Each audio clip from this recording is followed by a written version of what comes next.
Hello and welcome back to the channel. If you are new here, you're warmly welcome.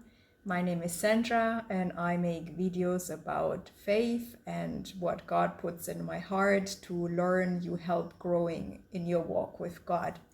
So today's topic I wish to talk about is how perfection or perfectionism can steal your calling or keep you away from what God plans for your life.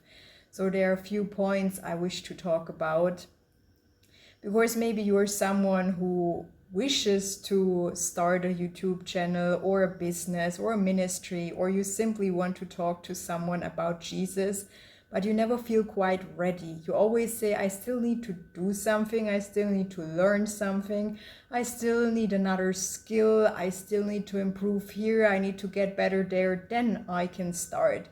But what if this day never comes where you feel ready, where you say today is the day? And that way, with that thinking, it can keep you away from stepping into the calling that God has for you. So there are different points how this thinking can stop you from entering in your calling. So the first point is that maybe you think you're just not perfect enough, you're not skilled enough to do something, like you still need to learn something to step into what God has for you. But this is not true, like you're just enough the way you are. Because when you look at the Bible, there are countless examples of how God chose ordinary people to do great things for his kingdom.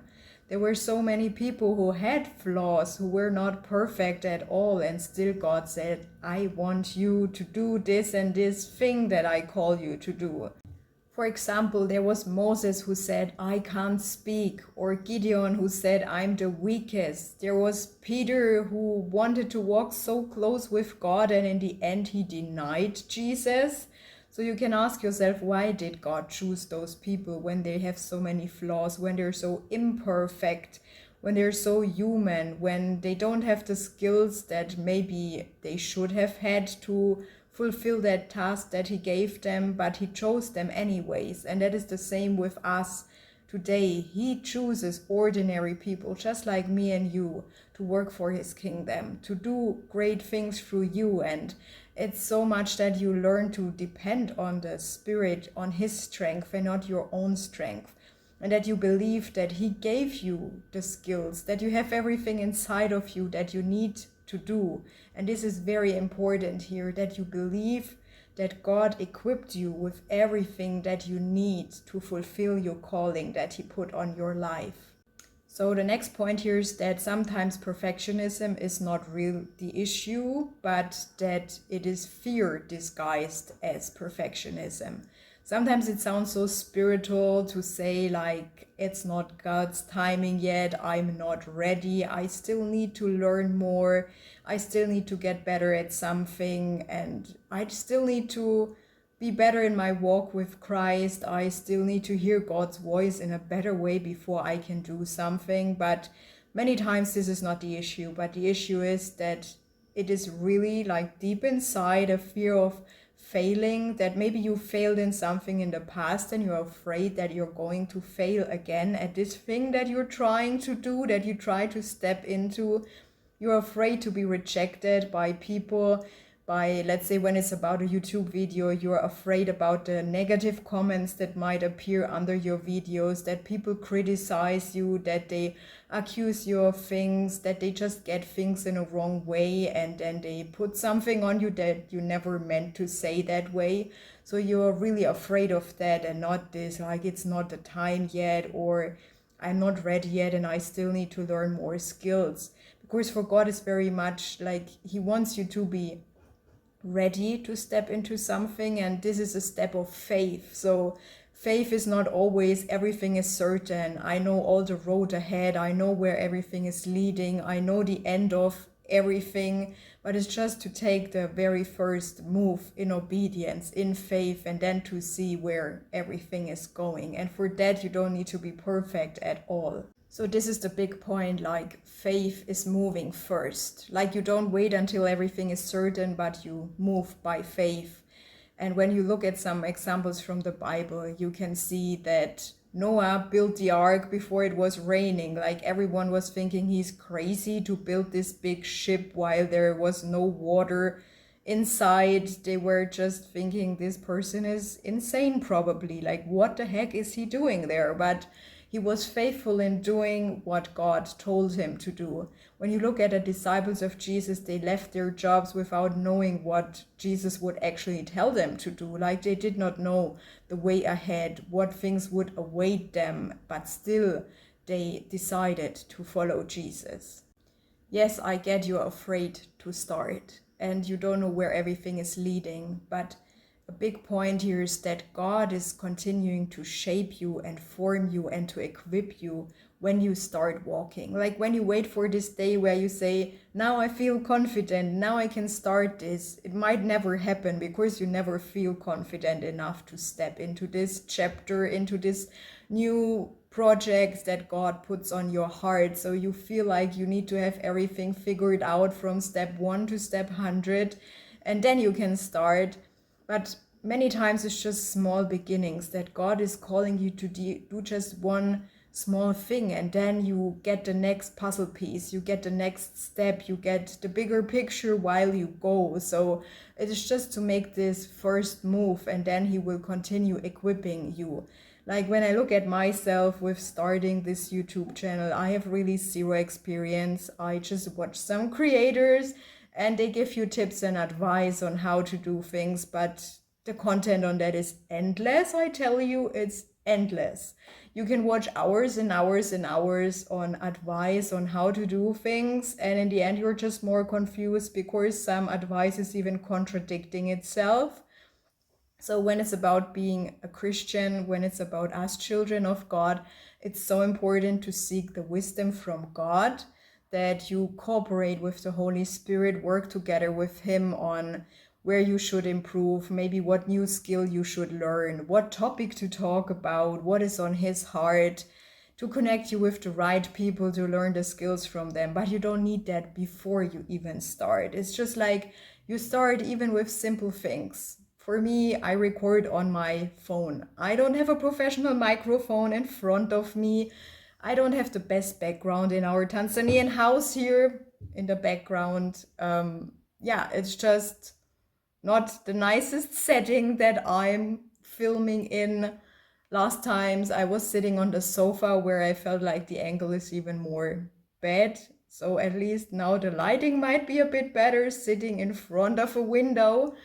I don't know anything about video editing. I don't know how to do all the description box and how you choose good titles, thumbnails, and so on, how to reach your audience, all the algorithm stuff. It's like there's so much unknown things still for me, but I said I just need to make this move. I just need to step out. I need to start with what I have. I need to start with the house I'm in currently without the nice background.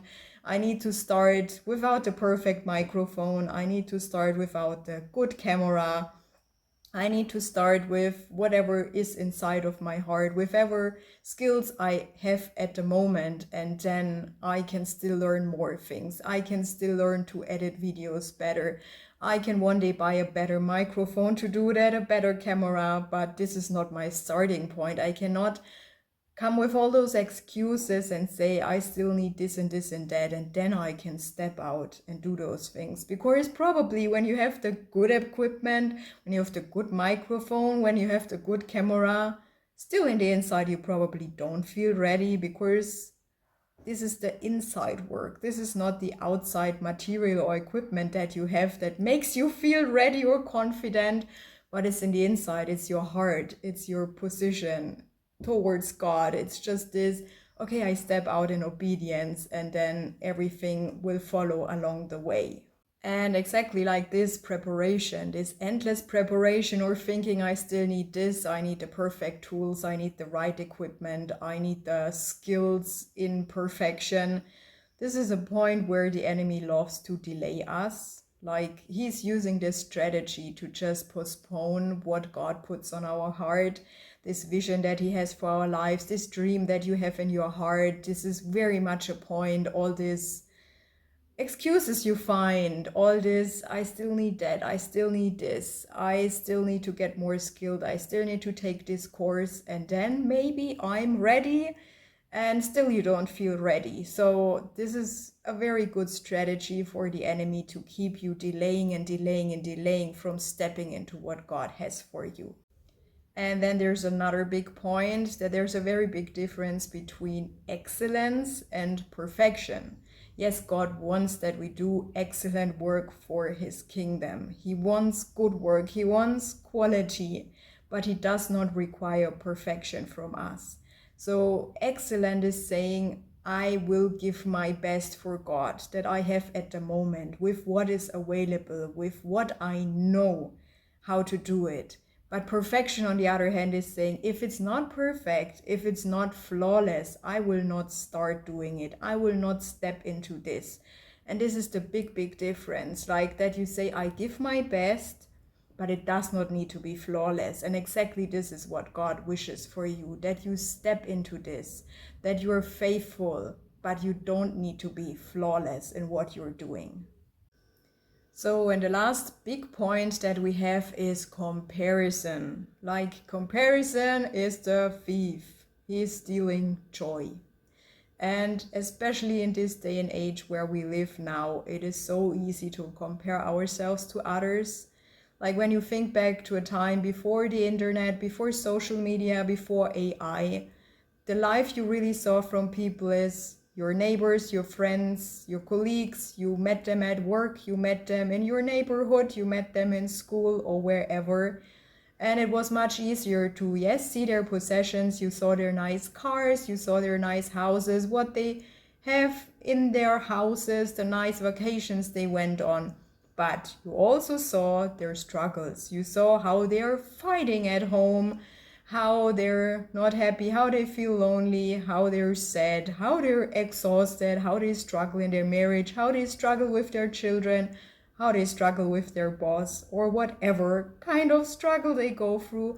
You saw their times of sickness. You maybe saw your neighbors having cancer, fighting cancer. You saw all that struggle in the background. But nowadays you don't see that. You see this perfect highlight reel of people's lives on Instagram or any social media platform. You see the perfect vacation. They're always traveling. They always smile. They always seem happy. They have nice food all the time. It's always perfectly arranged. Their house looks perfect. Everything is nicely decorated for all the seasons of the year. And this is what you think their life looks like. But you don't see what is behind. You don't see where they're struggling. You don't see their real life. You don't see all sides of their life. You only see the highlights, the perfect good moments that are many times edited. Or when we take the times of AI now, probably many things are just created with AI. You take a picture of your home, you tell AI to style it and decorate it nicely, and that is what you upload. And people think this is how your home actually looks like, while this is not reality. But it makes you feel like you're so much less than those people. And this is a terrible trap. And this is also where it comes to when you start your journey. Like you compare yourself to someone who is far ahead of you, who is doing what you're starting to do right now for 5, 6, 7, 10 years already. When it's about a YouTube channel, you look at those big creators who make videos since 5 years already. You see how they edit, you see their million views of the videos they have, you see the followers commenting all the time, and you say, and now me, where I am, this small little person just starting out.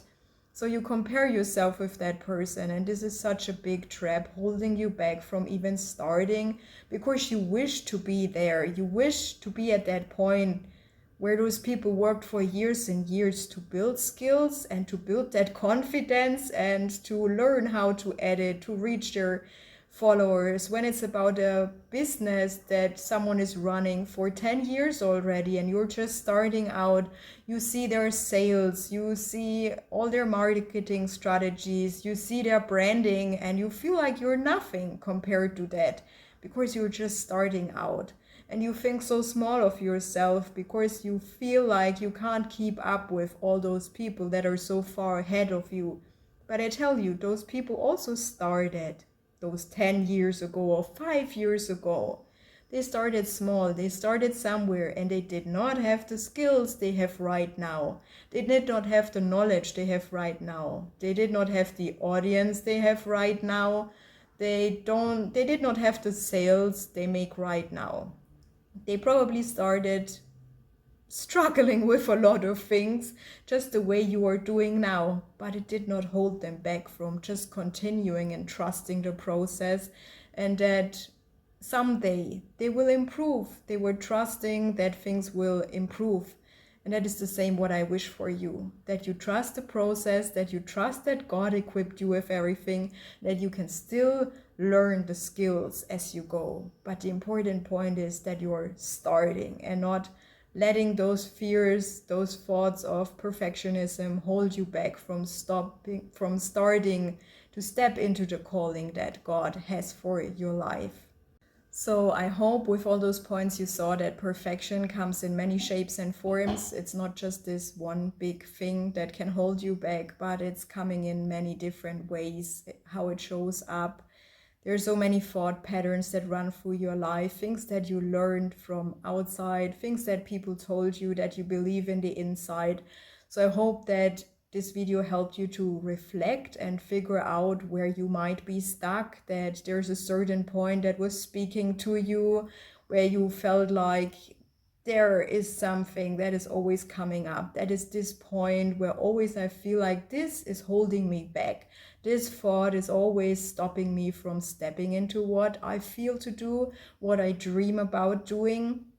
And that when you reflect and uncover those things, that you can move past them, that you know this is the point, so I need to work on that point, and I need to get rid of this lie in my life that I believe that holds me back from stepping into what God has for me. And if you're feeling comfortable, I would love if you share in the comments what the thoughts are that hold you back, or where you feel like you stuck, that you can't keep on moving or step into what God has for you. I'm very happy to hear from you and to see you in the next video. Bye.